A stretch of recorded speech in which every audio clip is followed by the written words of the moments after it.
What's up everyone, Darcblade returning with another Mass Effect 3 multiplayer class guide. In this episode we're going to be taking a look at the long overdue guide for the character of the Phoenix Vanguard, or ex-Cerberus Vanguard, depending on how you like to call him. Now the Phoenix Vanguard may not be the toughest Vanguard class out there, but he's an expert at protecting teams' flanks and hit and run attacks, especially when combined with his melee attack.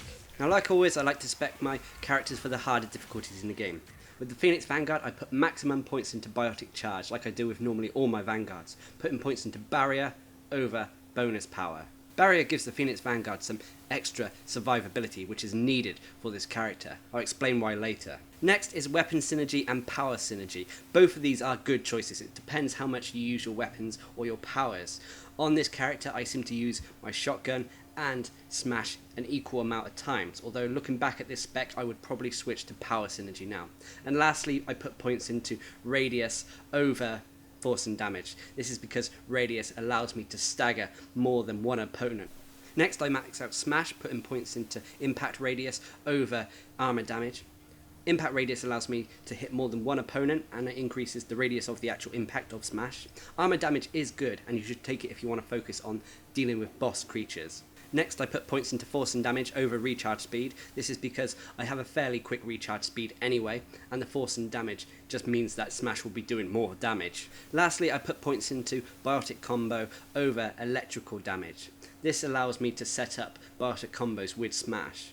Using Electrical Damage means that you can set off tech combos with Smash too, but I prefer the Biotic combo. It also increases your damage by 30%, whereas the electrical damage increases your damage by 50%, it's over a length of time.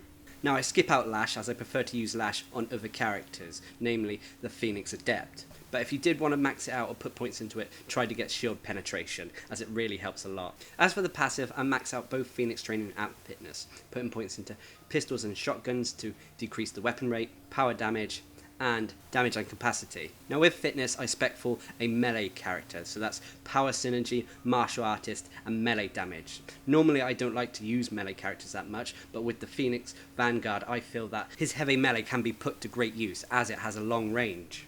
As for weaponry, I went with a shotgun. This is because I wanted something good at close range with opponents, as that is where I will often be. You can use any weapon you want really, but try to make sure that it's light. You don't want to weigh yourself down with heavy weaponry on this character. As for the gear slot, I went for the stronghold pack, because I want to try to make up the lost shields by not putting points into the health and shields in the fitness passive tree. Anyway, let's get into the heart of the episode and talk about the Phoenix Vanguard's moves and abilities. Its first move, and key to all Vanguards, almost all Vanguards, is Biotic Charge. Biotic Charge allows the Phoenix Vanguard to encase himself in biotic energy and propel himself forward into opponents, dealing a fair amount of damage and staggering opponents. This also allows the Phoenix Vanguard to travel great distances in a matter of seconds. It can sometimes almost appear as an instant teleport. Also, whilst the Phoenix Vanguard is travelling after using Biotic Charge, he is actually invincible to all damage. However, as soon as you've hit your opponent, you will take damage again.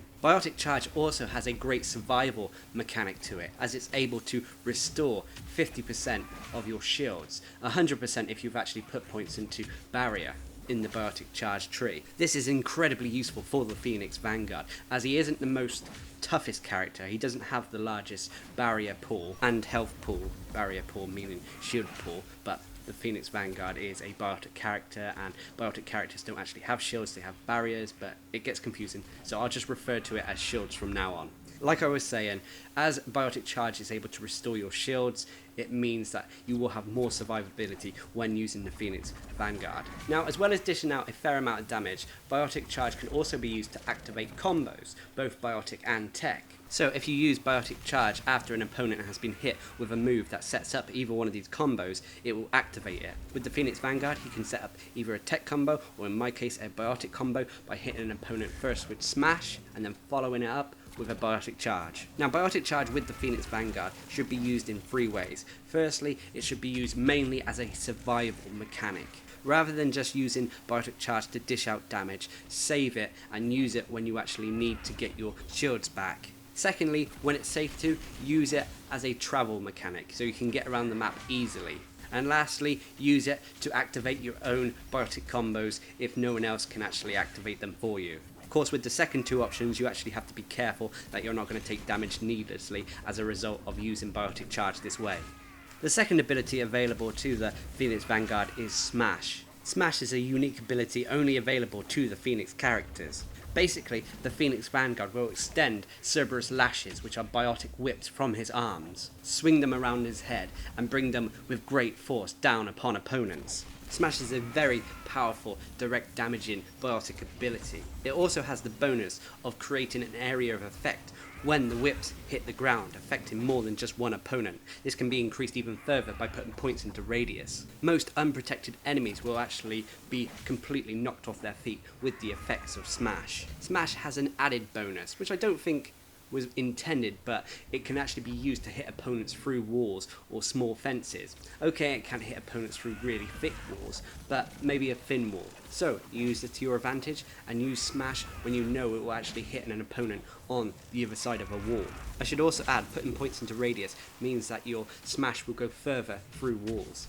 Now, like Biotic Charge, Smash also can be used to set off biotic and tech combos. However, if you put points into biotic combo or electrical damage in the Smash tree, Smash can also be used to set up biotic or tech combos. Also, thanks to the fact that Smash has an area of effect, also with points in radius, means that you can set up multiple opponents with Smash. A biotic combo is when someone has been hit with a biotic setup move and hit with a follow-up move, then a biotic explosion will happen around that target, damaging them and anyone else around them with biotic energy. The same goes for a tech combo, but instead of it being biotic damage, it's electrical damage, which is great against shields. Now, Smash does have one major downside though, and that is it has quite a long animation time where it leaves you vulnerable. So you want to try to use it in places where you are unlikely to take a lot of damage, or in a position where you have enough time to cancel Smash by using a heavy melee. And that brings us on to our third and final ability, which is Lash. Now, I'm only going to talk about this briefly because I didn't really put any points into it at all. Basically, Lash allows the Phoenix Vanguard to throw a biotic rope towards opponents and yank them towards him. Unfortunately, this is only on unprotected foes. Unless you put points into shield penetration, then you can attack targets who have barriers and shields. But if they got armor, then Lash will not work that well. It will still do a little bit of damage, but not loads. Lash can also too be used to activate and set up biotic combos, as long as they will actually affect the target, so basically targets without armor.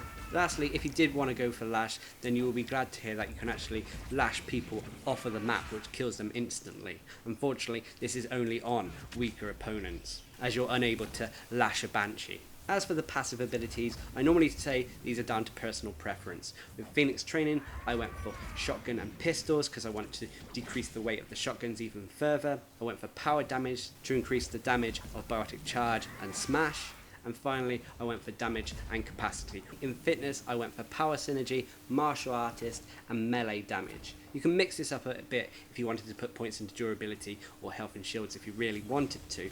But thanks to the survival mechanics of Biotic Charge, I felt it was maybe more efficient to go for a melee focused build in the fitness tree. Weaponry, like I said at the start of the video, as I'm going to be up close and personal with opponents, I went for a shotgun. Now, the Phoenix Vanguard is a human, so it doesn't have a ton of health and shields. Although it has a fair dodge mechanic, it's able to roll out of the way of most incoming attacks. All pretty standard stuff for a human character. However, the Phoenix Vanguard has very different melee attacks. Firstly, its light melee is sort of like a biotically charged, or rather an electrically charged, nightstick. It takes a little bit of time to charge up, but it hits them quite hard and can stagger weaker opponents. And then there's the Phoenix Vanguard's heavy melee attack, which is a Cerberus Lash, where he crosses his arms in a motion with both whips extended, dealing a fair amount of melee damage, even more when you've put points into melee abilities in the fitness tree. These whips have quite a long range too. This heavy melee can too be used to cancel out Smash, which can be life-saving in times. It's also very beneficial to do this sometimes, as the effect of Smash will still continue, so it can almost be used in a combo, so Smash then heavy melee. This way you get the damage and effects of Smash followed by the damage of the heavy melee, meaning that you're dishing out a lot of damage in a small amount of time. Thanks to the heavy melee, you can create combos with this character. For example, Smash, then heavy melee. smash, heavy melee, then Biotic Charge. If you're attacking someone who's at quite a long distance away from you, use Biotic Charge, heavy melee, smash, heavy melee, then Biotic Charge again.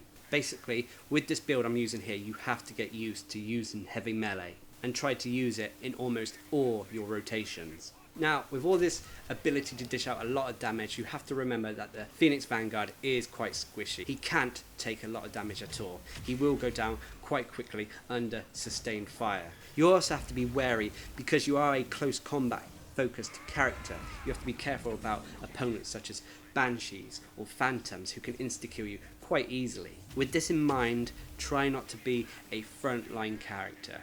Try to hit opponents from the flanks, from the back, protect your teammates from being attacked from behind, things like that. That being said, I have seen people able to solo platinum with this character, so he has great potential. If you enjoy characters who are fast, can hit and run, and have very flashy abilities, then you're going to love the Phoenix Vanguard. Anyway, I've been Darcblade, bringing you my Mass Effect 3 multiplayer class guide to the Phoenix Vanguard. Hope you enjoyed the video. Thanks for watching. Subscribe and like for more.